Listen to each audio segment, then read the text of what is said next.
Victim advocates have a really unique role in this world. In my book, they're heroes because they're willing to meet people on the worst days of their lives, and they absorb so much pain and trauma by doing so. Although my role as a trainer is to teach victim advocates skills and theories that they might use in the line of duty, I often find that the advocates teach me much more. This podcast is an opportunity to reflect on the conversations I have with advocates every day in my workshops. I'm Dr. Kate Watson from the Advocacy Academy, and this is Advocate Insights. All right, welcome advocates. Thanks for tuning into the podcast where I share my reflections during or after a training workshop. I just wrapped up a session with victim advocates, clinicians, and administrators who work at a large public university in the States. Great group. They, like most advocates and clinicians who I meet, have been told for years that they ought not give unsolicited advice to clients or survivors. And that was certainly not news to them when I said it. What was more interesting, probably for all of us, I think, was the discussion we had about the challenge of withholding advice. The reality is, we want to feel helpful.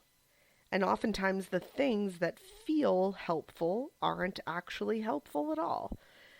Giving advice feels helpful. It feels productive. But unfortunately, it often results in the client feeling disempowered, suffocated, overwhelmed, defensive, shut down, invalidated, and like we don't trust them at all. And I know it isn't helpful for me as the trainer to just say, hey, stop giving advice. It's not that simple. Most advocates, clinicians, and case managers listen to clients talk about their struggles, their traumas, their pain, their confusions. And while listening, the advocate or clinician becomes activated.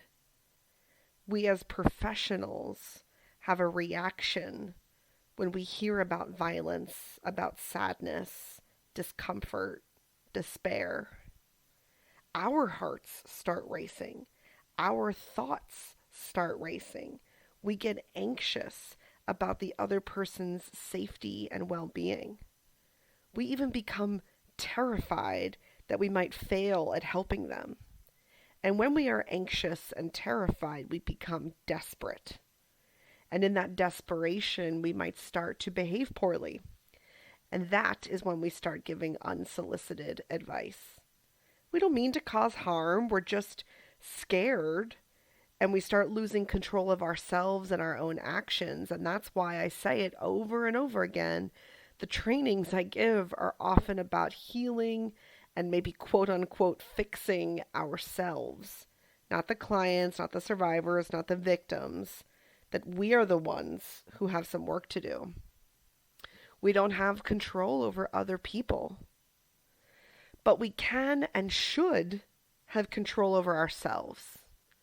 We cannot control whether our clients go to counseling or get a PFA or leave an abuser.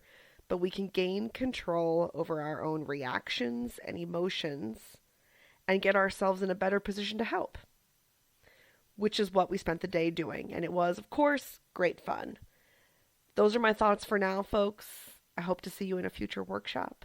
And if and when that happens, you'll have the opportunity to add content to this show. This content is and always will be highlighting the contributions of my training participants.